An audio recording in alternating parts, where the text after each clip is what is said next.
لیکن ہماری نئی نسل میں تو وہ ذوق شوق ہی نظر نہیں آتا۔ تو پہلا سبق آج کا یہ ہے کہ حضور کی اولاد کا پیار ضروریات دین میں سے، اس کو اختیار کریں، اپنے دلوں میں پیدا کریں، خاص وارفتگی۔ چلے اس طرح کریں 9-10 محرم کا روزہ ہی رکھ لیں کہ میں ان کی یاد میں اس عبادت میں مشغول ہو گیا ہوں، کچھ تو کریں، اور یہ بڑی برکت والا روزہ ہے۔ دوسری بات آپ سے یہ کرنی ہے کہ ہمیں نبی پاک کی اولاد کا پیار سکھایا ہی صحابہ نے، نہیں سمجھ آئی آپ کو بات کی؟ سکھایا ہی، جتنی ان کی فضیلت کی روایتیں ہیں روایت ہی صحابہ نے کی، بتائیں ہی صحابہ نے، یہ محبتیں آئیں ہی ادھر سے۔ ہمیں حضرت عمر نے تو سکھایا ہے حسنین کا اکرام کیسے کرنا، حضرت ابو ہریرہ نے تو سکھایا ہے، انہوں نے تو ہمیں سکھایا ہے۔ کچھ لوگ بڑا مکروہ دھندا کرتے، وہ اپنی تقریر چمکانے کے لیے مشاجرات بیان کرتے۔ میں آج بتاؤں گا حضور کے صحابہ کی شان کیا ہو۔ بھئی آپ کیا بتائیں گے، وہ تو اللہ نے بتا دی ہے قرآن میں، وہ تو احادیث میں آ گئی۔ میں بتاؤں گا اہل بیت کی عظمت کیا ہو، بھئی آپ کو یہ انوکھی چیز بتائیں گے؟ وہ تو سارا کچھ قرآن مجید نے بیان کر دیا، احادیث مبارکہ میں موجود ہے۔ آپ ایک راوی ہیں، آپ روایت کریں، آپ بیان کریں پڑھ کے، آپ انتشار کا باعث نہ بنے، عقیدتوں کے فروغ کا باعث بنے، محبتوں کے فروغ کا باعث بنے۔ یہ سارا کچھ سکھایا ہی صحابہ نے، آپ کے پاس کہاں سے آیا؟ آپ کو کیسے پتا چلا کہ صحابہ حضور کی اولاد کا اکرام کرنا؟ یہ صحابہ نے بیان کیا، صحابہ سے ہی ہمیں ملا ہے، یہ صحابہ کی ہی طرز زندگی سے ہم نے سیکھا ہے۔ توجہ کیجئے گا بات پر۔ کوئی کام پڑ گیا حضرت امام حسن کو حضرت عمر فاروق سے، امیر المومنین تھے جناب عمر، تو آپ تشریف لے گئے ملاقات کے لیے حضرت فاروق اعظم کی خدمت میں۔ جب پہنچے نا تو دروازے کے باہر آپ کے اپنے بیٹے حضرت عبداللہ ابن عمر بھی کھڑے تھے۔ تو حضرت امام حسن رضی اللہ تعالیٰ عنہ جناب فاروق اعظم کے صاحبزادے سے کہنے لگے آپ یہاں کیوں کھڑے؟ تو فرمانے لگے کہ والد صاحب کے پاس نا کچھ مہمان آئے ہیں، تو کوئی میٹنگ چل رہی ہے، کچھ گورنر حضرات بیٹھے، تو مجھے انہوں نے کہا تم ذرا باہر کھڑے ہو، کوئی بات کر رہے ہیں وہ، تو میں آ گیا ہوں۔ تو امام حسن فرمانے لگے ٹھیک ہے، میں بھی ظہر کے وقت مسجد میں مل لوں گا، مجھے کوئی کام تھا۔ حضرت عبداللہ فرمانے لگے نہیں آپ چلے جائیں، آپ تو حضور کے شہزادے۔ انہوں نے کہا نہیں وہ مصروف ہیں، انہوں نے کہا بھی، لیکن امام حسن واپس تشریف لے گئے۔ جب جناب عمر فارغ ہوئے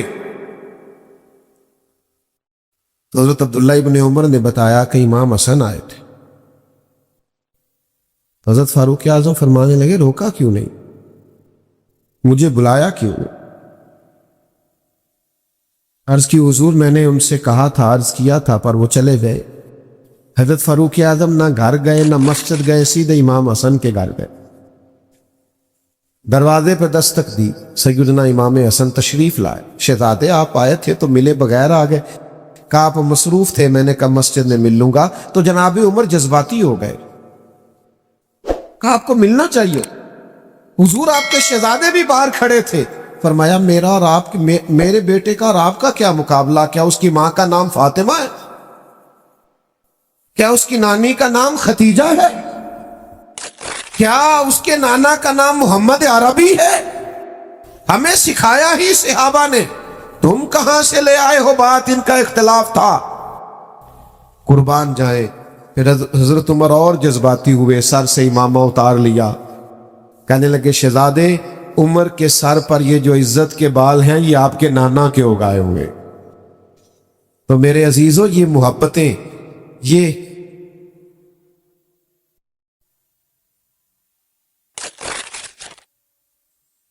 صحابہ نے، تو جب تک صحابہ کے دروازے پہ حاضری نہیں دو گے اہل بیت کی محبت کا پتہ کیسے چلے گا؟ ادب کا پتہ کیسے چلے گا؟ ان کی محبتوں کا پتہ کیسے چلے گا؟ علامہ اسماعیل حقی رحمۃ اللہ علیہ نے ایک بات لکھی، فرماتے ایک دن حضور علیہ السلام تشریف فرما تھے، تو جس کمرے میں حضور جلوہ فراز تھے نا، وہاں جگہ کچھ کم تھی، اور صحابہ بالکل حضور کے مقدس قدموں میں آ کے بیٹھے ہوئے تھے، اور باہر بھی جہاں تک جگہ تھی کونوں میں دیواروں سے لگ لگ کے صحابہ بیٹھے تھے۔ اچانک ایسا ہوا کہ مولا علی شیر خدا تشریف لے آئے۔ ہر صحابی چاہ رہا تھا میں اٹھ کے مولا کائنات کو جگا دوں، کیونکہ سب جانتے تھے علی کی محبت ایمان ہے، ان کا بغض نفاق ہے۔ ہر ایک چاہ رہا تھا میں اٹھوں، اپنی جگہ چھوڑوں، گنجائش بناؤں اور شیر خدا کو بٹھا دوں، قربان جائیے۔ سارے ہی چاہ رہے تھے، پر پتہ ہے سب سے پہلے کون اٹھے؟ جو نبیوں کے بعد سب سے بڑا درجہ رکھتے ہیں، افضل البشر بعد الانبیاء بالتحقیق، حضرت ابو بکر صدیق، جناب صدیق اکبر سب سے پہلے اٹھے، اپنی جگہ خالی کی، مولا علی کا بازو تھاما، اپنی جگہ پہ بٹھایا۔ اب صحابہ کا مجمع ہے، حضور جلوہ فراز ہیں، کوئی تبصرہ کر ہی نہیں سکتا۔ حضور خود ہی بولے، فرمایا دیکھا تم نے میرے ابو بکر نے کیا کیا؟ دیکھا تم نے یا رسول اللہ؟ دیکھا؟ حضور فرمانے لگے کوئی عزت والا ہی کسی کی عزت کو پہچانا کرتا، صاحب عزت ہی کسی کو عزت دیتا۔ عزیزو، یہ تو ہمیں ان لوگوں نے سکھایا ہے۔ اس لیے وہ بعض لوگ ایسے ہیں کہ ان پر اب غصہ نہیں آتا، اب تو ترس آتا ہے کہ یار تم کیا دھندا کر رہے ہو تقریر چمکانے کے لیے؟ ان لوگوں کے مابین تم اختلاف بیان کرتے ہو جن کے بارے میں قرآن نے کہہ دیا اشداء علی الکفار رحماء بینہم، یہ کافروں پہ سخت ہیں، آپس میں تو بڑے رحم دل ہیں۔ جن کو قرآن مجید کہہ رہے رحم دل ہیں، نس آ گئی، تم مزید کوئی نیا عنوان کیا بیان کرتے ہو؟ تو بھائیو، ایک تو یہ کہ ان سے احترام کریں، اور دوسرا یہ کہ سمجھیں ان کی محبت اور عقیدت ہمیں کس نے سکھائی۔ تیسری بات، بہت مشکل نہیں ہے فلسفہ کربلا سمجھنا، کیونکہ لوگ پیغام امام حسین پر عمل نہیں کرنا چاہتے، اس لیے کہتے ہیں بڑا مشکل ہے، بڑا مشکل ہے۔ وہ ہمارے بعض صوفی ایسے ہیں درویش، کہتے معرفت نو سمجھنا سارے دے بس دی گل نہیں، تاکہ کوئی بندہ اس پینڈے پوے ہی نہ۔ وہ اللہ کے بندے، یہ معرفت کیا ہے؟ سادہ سا اخلاق ہنسنا ہے، باطن کو سنوارنا ہے، اخلاص پیدا کرنا ہے، عاجزی پیدا کرنا، یہی ہے سارا۔ آپ کیا سکھانا چاہتے ہیں؟ مثلا صرف آپ بھگا رہے ہیں لوگوں کو، اور انوکھے انوکھے لوگ، یعنی بعض اوقات نا ہنسی آتی ہے، بیچارہ ایک دن بھی کسی ادارے میں نہیں گیا، کسی استاد کے پاس نہیں بیٹھا، کچھ پتہ نہیں، اور وہ کیا کہہ رہا ہے کہ مولویوں نو کی پتا معرفت کی ہوندی۔ میں کہ جیڑی تیرے کو لے دا واقعی کسی نہیں پتا۔ بانج علموں جو کرے فقیری، او کافر مرے دیوانہ ہو۔ وہ جو تو کہہ رہا ہے نا واقعی وہ دا نہیں پتا، تو سچ ہے۔ تو عجیب لوگ ہیں، اور جناب وہ لوگ بڑے حیران ہوتے ہیں کہ بڑی حیرت انگیز بات کر رہا ہے۔ تو سمجھ لینا ہے، آپ نے غور کرنا ہے کہ واقع کربلا واضح ہے، امام حسین رضی اللہ تعالیٰ عنہ کا مقصد واضح۔ امام حسین نکلے تھے کہ ظلم نہیں کرنے دیں گے، جبر نہیں کرنے دیں گے، بربریت نہیں کرنے دیں گے، غیر اخلاقی انداز نہیں اختیار کرنے دیں گے۔ کوئی بادشاہ جبر کے زور پر اگر مسلط ہوگا تو مسلط نہیں ہونے دیں گے۔ ظلم و جبر و بربریت کے خلاف نکلے امام حسین۔ اور پھر جن رستوں پہ تھوڑی مشکل آئے نا، گاڑی چلانے والے کا پتہ بھی انہی رستوں پہ چلتا ہے، سیدھی سیدھی تو سارے چلا لیتے ہیں۔ یہ سپیڈ بریکر زیادہ ہو نا، وہ ایک دفعہ ہم سندھ گئے ہوئے تھے کچھ دنوں کے لیے، مختلف محافل میں 5-6 دن لگ گئے، تو واپسی پہ سکھر پہ موٹر وے سے چڑھ گئے، تو میں نے اپنے گاڑی چلانے والے دوست سے کہا لو اب لاہور تک آسان ہے، تو کہنے لگا حضرت صاحب ہے مشکل جی۔ دیکھے کیوں؟ کہنے لگا تو نیند آن لگ پی سیدھی سیدھی جو ہوئی۔ وہ جڑا اچانک چنگچی والا سامنے ہوتا ہے نا، بندہ ذرا جاگتا رہتا ہے، اچانک سپیڈ بریکر آتا ہے تو آنکھیں کھلی رہتی، جس میں شک ہوتا ہے نا کہ انہیں تو اشارہ بھی نہیں لانا، تو بندہ ذرا احتیاط سے چلاتا ہے، لیکن یہ بالکل ہی سیدھی سیدھی ہے تو اس میں کیا ہوتا ہے، نیند آنے لگتی۔ لقد خلقنا الانسان فی کبد، اللہ کہتا ہے میں نے انسان کو مشقت میں پیدا کیا۔ تیری زندگی کا حسن ہی یہ ہے کہ تم مشقت کرے، تو کام کرے۔ میں نے پہلے بھی اسی مقام پہ کہا تھا، مجھے یاد ہے، پھر کہتا ہوں، جتنا بندہ بڑا ہوتا ہے اس کا دکھ بھی اتنا بڑا ہوتا ہے، اس کا زخم بھی اتنا گہرا ہوتا ہے۔ آپ کا خیال ہوتا ہے فلاں بڑا پاپولر ہے، بڑا مشہور ہے، بڑا آدمی ہے، کہ تو کبھی آپ اس سے ملے، یہ اس کے پاس بیٹھے، آپ کو پتہ چلے کہ جتنا انسان بڑا ہوتا ہے اس کی تکلیفیں بھی اتنی بڑی ہوتی ہیں، اس کے زخم بھی اتنے بڑے ہوتے ہیں، اور زخم پہ زخم کھا کے جی، خونے جگر کے گھونٹ پی، آہ نہ کر لبوں کو سی، یہ عشق ہے کوئی دل لگی نہیں۔ یہ مشکل کام ہے، آپ کو اس سے گزرنا ہے اور اس مشقت کو جھیلنا ہے اور یہ جبر سہنا ہے۔ امام علی مقام نکلے ظلم کے خلاف، تو پھر وہ سارے کام انہوں نے سہے، پردیس بھی کاٹا، بچوں کی بھوک بھی دیکھی۔ 4 چیزیں امام حسین نے ہمیں سکھائی ہیں کربلا میں، ویسے تو بڑا کچھ سکھایا ہے آج کی بزم کے لیے۔ سب سے پہلے امام حسین نے ہمیں سکھایا ہے کہ جو چیز جیتا کرتی ہے وہ صبر ہے۔ جس چیز میں اللہ کی مدد شامل ہوتی ہے وہ صبر ہے۔ صبر ایک بہت بڑی تدبیر کا نام ہے، صبر بہت بڑی طاقت ہے۔ جو آپ کی ساری باتیں سن کے تلک چپ کر گیا ہے نا، اس کے صبر سے ڈرو۔ جو بہو پورے خاندان کا جبر سہ کے صبر کرتی ہے، اس کے صبر سے ڈرو۔ جس کا فیکٹری کا آنر اور مالک اپنے مزدوروں پر ظلم کرتا ہے، جبر کرتا ہے اور ان کی توہین معاذ اللہ کرتا ہے، وہ ان کے صبر سے ڈرے۔ کیوں؟ اس لیے کہ صبر والا بڑا طاقتور ہوتا ہے۔ کیوں؟ کہ ان اللہ مع الصابرین، صبر کرنے والوں کے ساتھ اللہ۔ میدان کربلا میں کیا جنگ تھی؟ ہزاروں کے لشکر سے 72 لوگوں نے لڑنا تھا۔ اس جنگ، وہ جنگ تلواروں کی تلواروں سے نہیں تھی، نیزوں کی نیزوں سے نہیں تھی۔ کربلا میں ظلم کی جنگ صبر کے ساتھ تھی، جبر کی جنگ صبر کے ساتھ تھی۔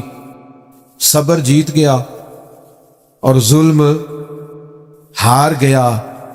وہ جو جیت گئے وہ حسین ہے، اور جو 4 سال حکومت کر کے ہار گیا وہ یزید ہے۔ تو عزیز، صبر اپنی زندگی میں پیدا کریں، حوصلہ۔ ہمارے اندر نا بڑی بے صبری آ گئی ہے، منٹ منٹ پہ تلخ ہوتے ہیں، لڑائیاں ہیں، جھگڑے، حوصلہ نہیں، برداشت نہیں، قوت نہیں۔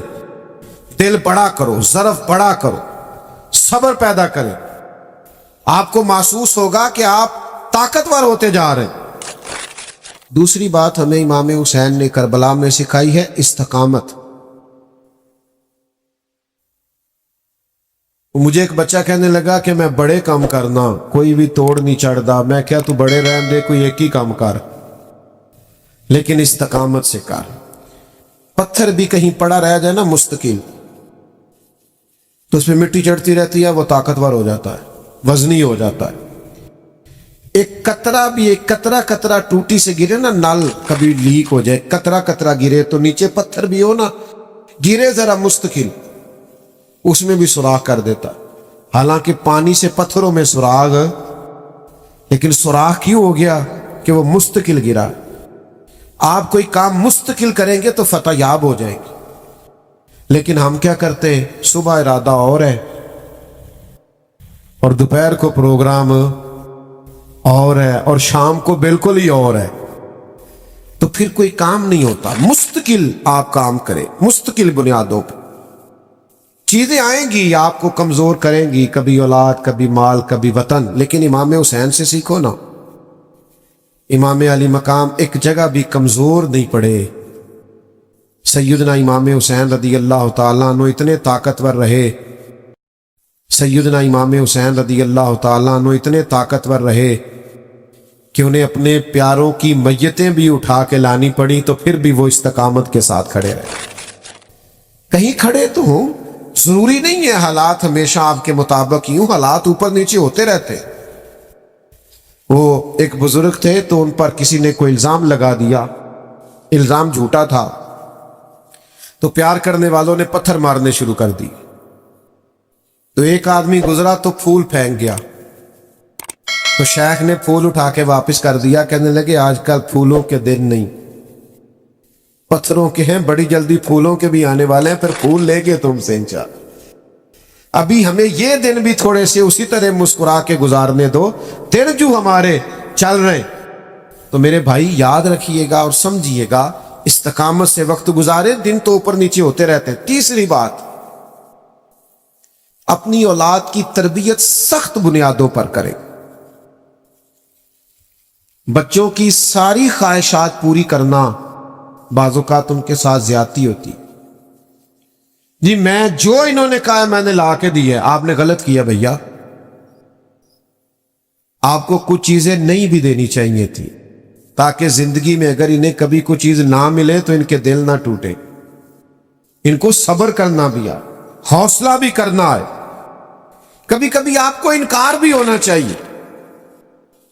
یعنی وہ کچھ لوگ ایسے ہوتے ہیں جن کا پتہ ہوتا ہے ان کو انکار بھی کر دیا، نہ جا تیرے حال نہیں ہونا آتے ہو اپنے، انہیں مڑ بھی جانا کدھرے نہیں، تو نہیں جاتا بندہ، کئی دفعہ نہیں بلاتا، نہیں جاتا، نہیں زیادہ ملاقات کرتا، پتہ ہے بندہ اپنا ہے۔ تو کچھ ایسے تعلقات ہوتے ہیں جو کسی قیمت پہ ٹوٹتے نہیں، تو کچھ ایسا کرے کہ اولادوں کی سخت بنیادوں پر تربیت کرے۔ دیکھیں نا، حضور سید عالم صلی اللہ علیہ وسلم نے تربیت کی ہے اپنی اولاد کی، تو کن بنیادوں پہ سرور کائنات نے تربیت کی؟ حضور سید عالم علیہ السلام نے اس بنیاد پر تربیت کی کہ اللہ سے دعا مانگی، اے اللہ ایک وقت روٹی دینا اور ایک وقت فاقہ دینا، فاقے رہے، ہفتہ ہفتہ فاقے رہے سیدہ پاک کے گھر میں۔ کائنات کے سب سے عظیم شہزادے تو یہ تھے نا، تو یہ فاقے سے رہنا اور مشقت سے رہنا، حضرت علی رضی اللہ تعالیٰ عنہ خود اپنے بچوں کی تربیت کرتے تھے۔ ہمارے گلی میں لڑائی ہو جائے نا اور کسی پر ظلم بھی ہو رہا تو ہم اپنے بچے سے کہتے ہیں بیٹا تو نہیں باہر جانا، ساڑی نہیں لڑائی۔ لیکن جب بلوانیوں نے امام حضرت عثمان غنی رضی اللہ تعالیٰ عنہ پہ حملہ کیا تو مولا علی خود تلواریں دے کے دونوں شہزادوں کو دروازے پہ کھڑے کر کے آئے تھے، بیٹا تمہارے خالو کا گھر ہے، کوئی شریر اندر نہیں جانا چاہیے۔ اپنے بچوں کو تیار کیا مشقت کے لیے، محنت کے لیے، جدوجہد کے لیے۔ اپنے بچوں کو بہت زیادہ دولت جمع کر کے دینے سے بہتر ہے انہیں محنت کا عادی بناؤ۔ بہت پیسے دے کے چلے جاؤ، یہ محنت کے عادی نہیں ہوں گے، یہ تو مہینوں میں کھا جائیں گے۔ اصل کام تو یہ ہے کہ یہ علم والے ہو، ہنر والے ہو، سمجھ والے ہو۔ یہ امام علی مقام نے کردار ادا کیا۔ مجھے ایک دفعہ ایک دوست نے پوچھا کہ علماء کہتے ہیں کہ 3 دن پانی نہیں ملا اور کھانا نہیں ملا تو پھر بھی وہ بڑی بہادری سے لڑے، تو ہم روزہ رکھتے ہیں، عصر کے وقت اٹھا نہیں جاتا، وجود ساتھ نہیں دیتا، تو انسانی وجود میں اتنی طاقت نہیں ہوتی کہ 3 دن کھائے پیے بغیر وہ گزارا کرے، تو کیسے ہو گیا؟ تو میں نے کہا آپ کی بات فلسفے کے لحاظ سے درست ہے، لیکن اگر کسی کی ماں نے 7-8 سال کی عمر میں سکھا دیا ہو 3 دن بھوکے پیاسے رہنا، تو پھر کیا خیال ہے؟ اگر کسی کی ماں نے یہ سبق دے دیا، امام راضی کو پڑھیے نا، 3 دن روزے رکھے سیدہ فاطمہ نے، مولا علی نے، امام حسن اور حسین نے، لیکن جب بھی افطاری کا وقت آیا دروازے پہ کوئی مانگنے والا آیا سارا اسے دے دیا۔ 3 دن مسلسل روزہ ہے اور افطار کے لیے کوئی خاص بندوبست نہیں ہے، تو جن کو 7.5-8 سال کی عمر میں عادت تھی نا میرے بھائی 3 دن بھوکا پیاسا رہنے کی، انہیں پھر کربلا میں بھوکا پیاسا رہنا پڑا تو مشکل درپیش ہی کوئی نہیں آئی، ان کو کوئی تکلیف۔ لیکن جن لوگوں کو عادت ہے کہ مجھے اگر 10 منٹ کے اندر نہ ملا تو میں گھر کی فلانی چیز توڑ دوں گا، تو بھئی وہ لوگ پھر میدانوں میں کھڑے نہیں رہ سکتے. یہ حوصلے ہمت کرنی پڑتی. چوتھی بات جس پر میں اپنی گفتگو کو سمیٹ دوں گا، امام حسین نے ہمیں ایک سبق دیا ہے کہ جیت وقتی نہیں ہوتی، جیت دائمی ہوتی ہے. میدان میں رہنا شرط ہے، جیت کے آنا شرط. جوانوں دیکھ رہے ہو میری طرف؟ یہ جو لوگ 6 مہینے کسی دینی کام میں لگ جاتے ہیں وہ کہتے ہیں انقلاب کیوں نہیں آیا. مجھے کچھ دوست کہتے ہیں آپ کو سالوں ہو گئے تقریریں کرتے، انقلاب کیوں نہیں آیا. میں کہتے تینوں نہیں نظر آਉਂدا، مینوں تے آیا نظر آਉਂدا ہے. یہ دیکھو نا، یہ بے موسمہ پھل ہے، جوان ہی جوان آئے ہوئے ہیں صاحب. یہ انقلاب نہیں. یہ دیکھو کس طرح کھڑے ہیں چاروں جانب. تو یہ انقلاب نہیں. یہ جس بچے نے نعرہ لگایا ہے چڑھتی جوانی اور خوبصورت داڑھی، تو انقلاب ہی ہے سارا. تو میرے بھائی آپ کس کو انقلاب سمجھتے ہیں؟ باقی جہاں تک اس بات کا تعلق ہے کہ آپ محنت کرتے ہیں تو دنیا کیوں نہیں بدلی، تو بھائی نوکر کا کام یہ ہے کہ مسجد ٹائم پہ کھول لے، اذان ٹائم پہ دے، نمازی تو رب بھیجا کرتا ہے. تو ہم ڈیوٹی دے رہے ہیں اور اذانیں پڑھ رہے ہیں. وقت آئے گا اللہ دل بدل دے گا، حالات ٹھیک ہو جائیں گے. پر ہم نے نوکری نہیں چھوڑنی، ہم نے ڈیوٹی، سمجھ آ رہی ہے؟ ہم نے بات کرنا نہیں چھوڑنا، ہم نے ذکر کرنا نہیں چھوڑنا. ہم ذکر کرتے رہیں گے، انشاءاللہ دلوں میں اتر جائے گا. ایک وقت آئے گا تبدیلی آ جائے گی.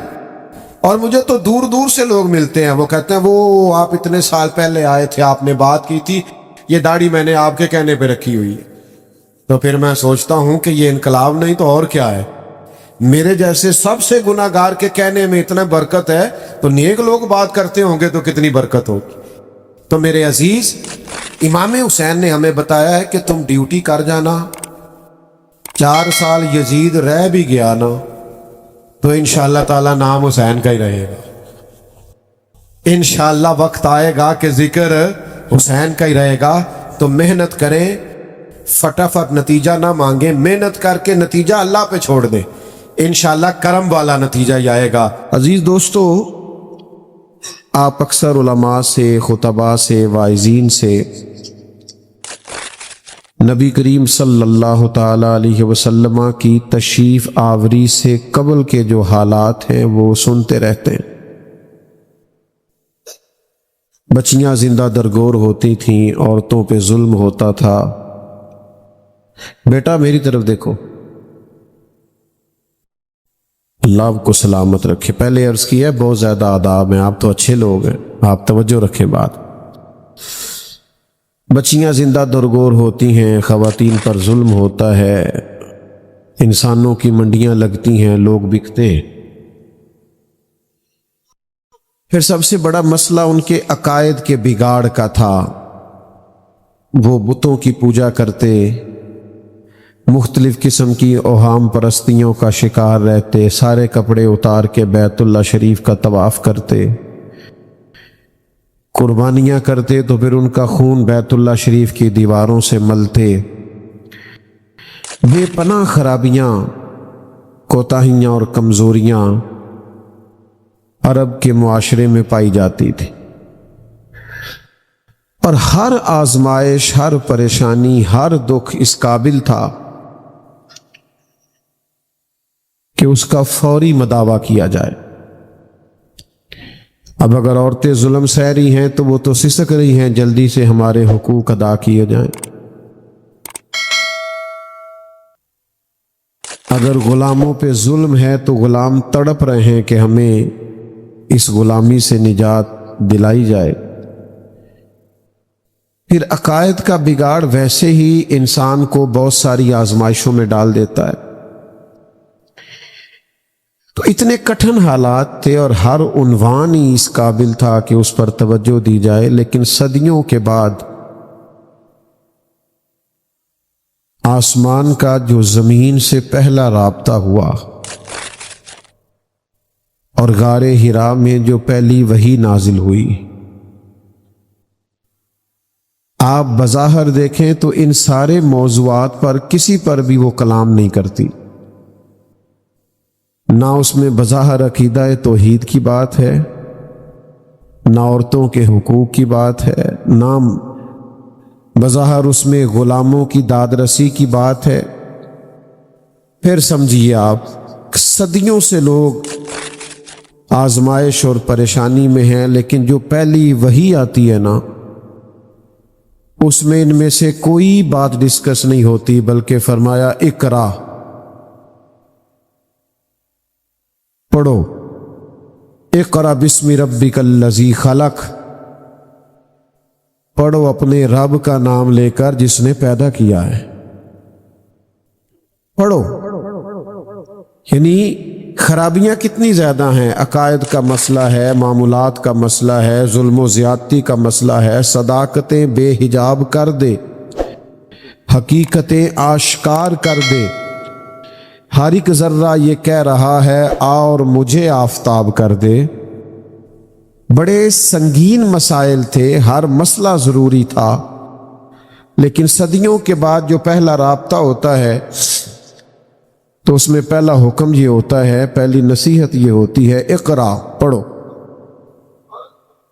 اس کا ایک ہی مطلب سمجھ میں آتا ہے کہ پڑھو گے تو عقیدے بھی ٹھیک ہو جائیں گے،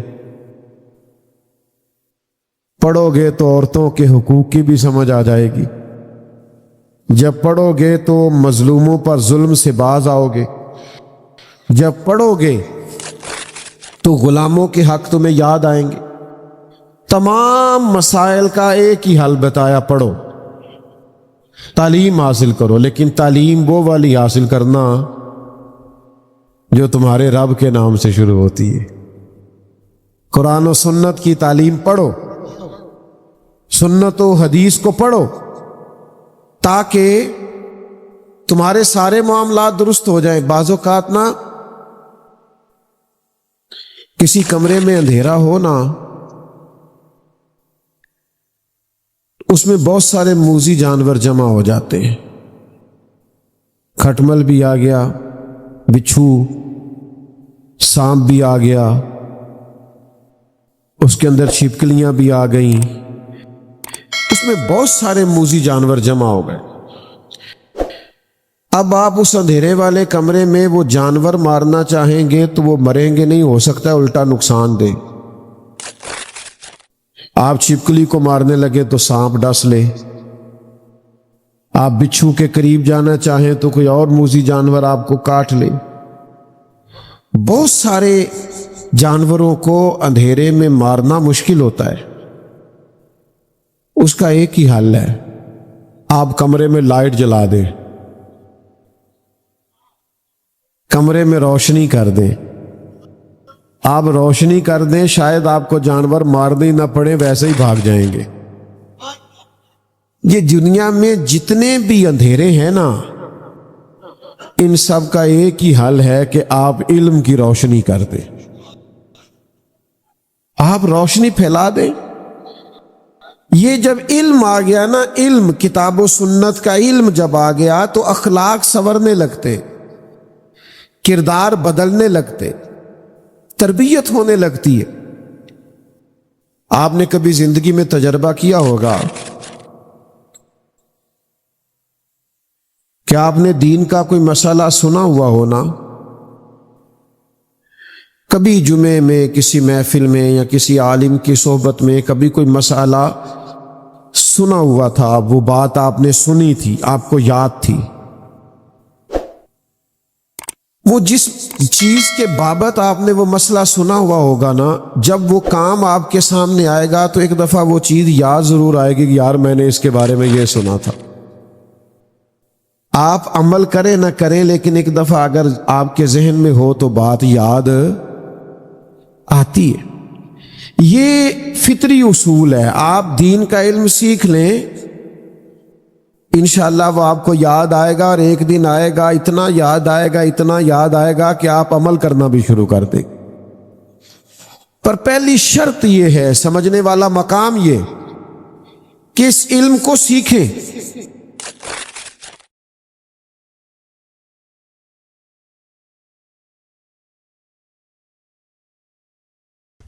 اگر آپ کو یہ ویڈیو پسند آئے تو ہمارے چینل محفل ذکر کو لائک اور سبسکرائب ضرور کریں۔ شکریہ۔